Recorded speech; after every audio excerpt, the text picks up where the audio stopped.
Hello, Galen. Okay, so here's what I've got for you.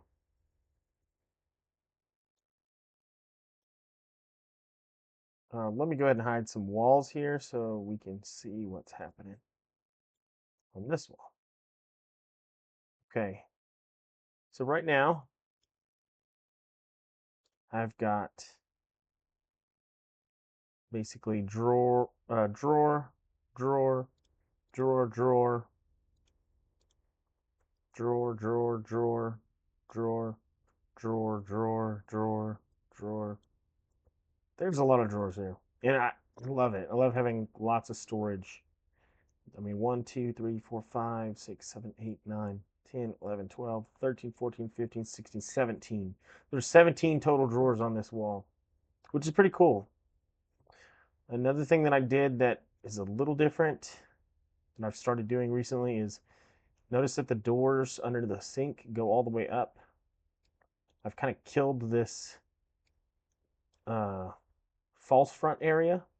So when you open up the doors, you do see the sink a little bit more than you would normally, but I've not had any issues with people fastening the sink to the undermount for the undermount sink. That seems to be okay, and it just feels like a cleaner look, honestly. I've got some adjustable shelves inside these uppers. The width of this unit is 13 inches. I was a little worried about the clearances on each side of this sink. So right now I've drawn this with one of the largest rectangle undermount sinks that you can get. I've drawn it with this Kohler, here it is, Kohler Ladina 23 1/4 unit. So there's most of the other sinks that you'll find are smaller. I would probably recommend a smaller sink just because the amount of clearance to the edge of the countertop gets a little thin. Right now it's 4 1/16 and 3 11/16 here. And this leaves you an overall area for your mirror if you're going to do like a like a some kind of like rectangle or oval or something decorative, kind of nice, pretty mirror. You've got 28 and 3/8 to work with here.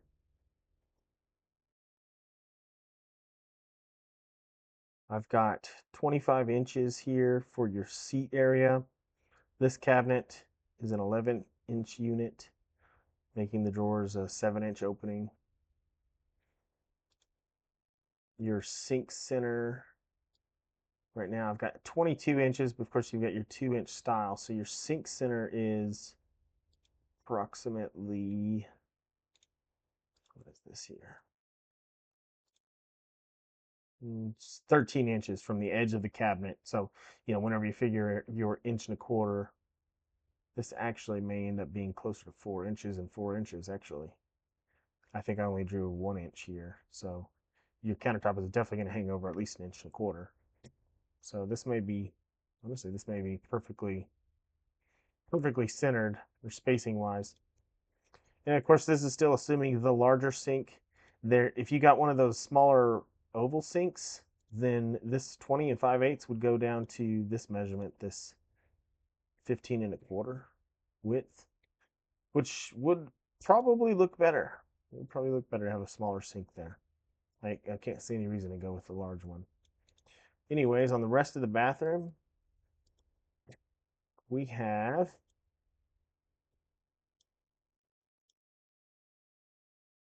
drawn this with going all the way to the edge here, kind of like we talked. Is it weird that it goes against the toilet when you open up the drawers? You know, a little bit, but it does work. This is where the wall was. This is assuming that you're going to eliminate that wall. So right now you have this little partial shower wall. This is assuming you're eliminating that wall altogether. I've got a cabinet that goes all the way over that area with the drawers completely open on this unit. We open all of the drawers as far as they will go. Oh, go back. You've still got plenty of clearance to the commode, as you can see here.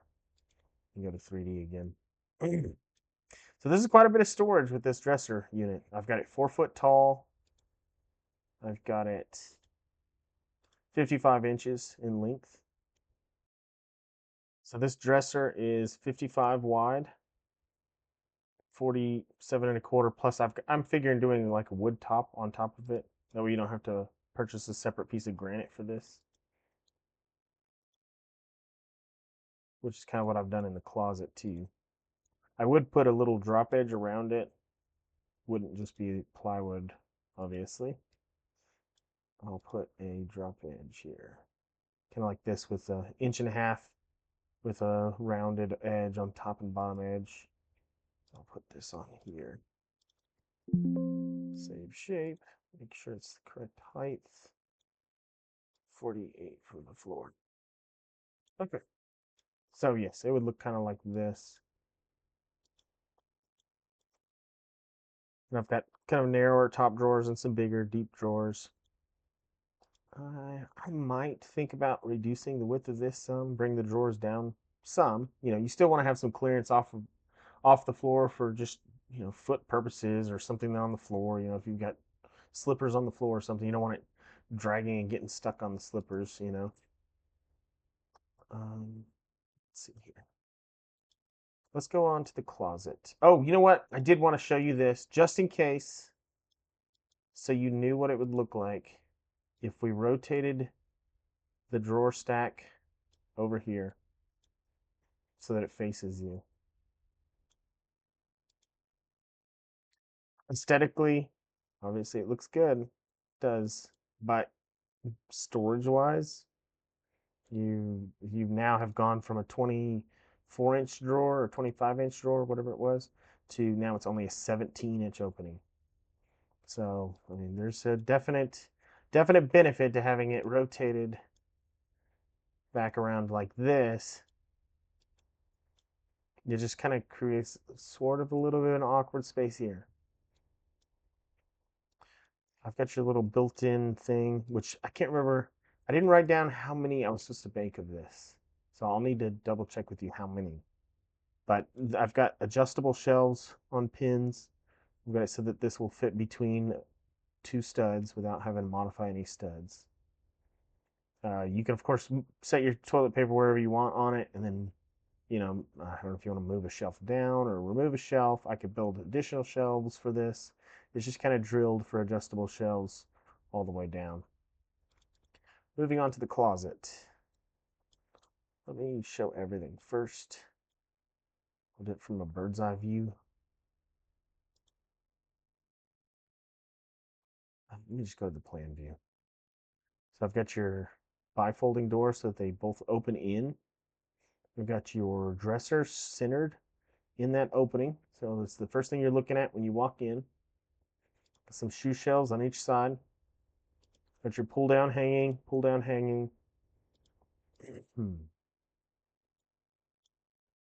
Let's go ahead and hide. Oh, I think it's walls.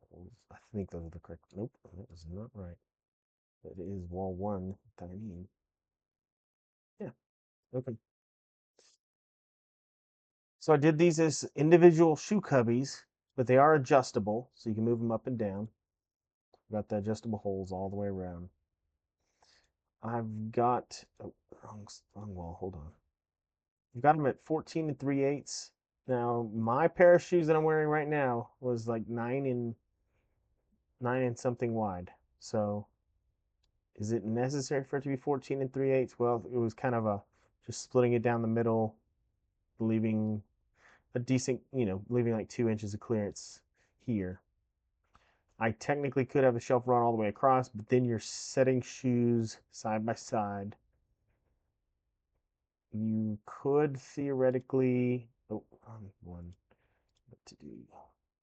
If you split it into three, for instance, plus 14, 375, minus another 3/4 divided by 3. See, then it's 9 3/8. It's getting pretty tight for you might be able to swing that. You could, anyways, and then I've got, this is all shoe cubbies as well. I've got 13 and 7/16. Again, we could split this a little differently. make it into 5 separate openings, and then these would probably get closer to 10 apiece.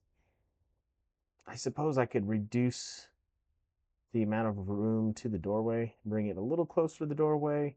That would make these at least like 9.5 apiece if you did 3 separate openings.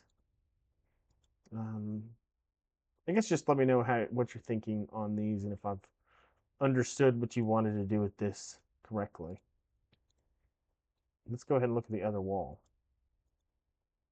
So we've got your drawer stack, same thing, 4 foot tall. Let me go to the 3D for it. That should be wall 3. Yes, it's wall 3. Good. So I've done an adjustable shelf here below the clothes. That way you can move it up and down if needed. I've done your bottom rod here. I've left 40 inches in the opening here. I've left, about 13 and 7/16 and about 41 here with your pull down. Of course, this does not allow for any tall hanging, like dress hanging. I suppose we could change one of these units to it. Something else to think about is, there is still a bit of room on this side wall, but the way I've got it laid out, this pulls down. So I don't see how, with these pulling down, I don't know that you really could use anything on these side walls. I do kind of like the layout of it being all the way using the full length, let me know what you think. I'm gonna go ahead and get off here. Thank you, and ran out of time today with this, but I'll try to get some pricing for you tomorrow. Thank you.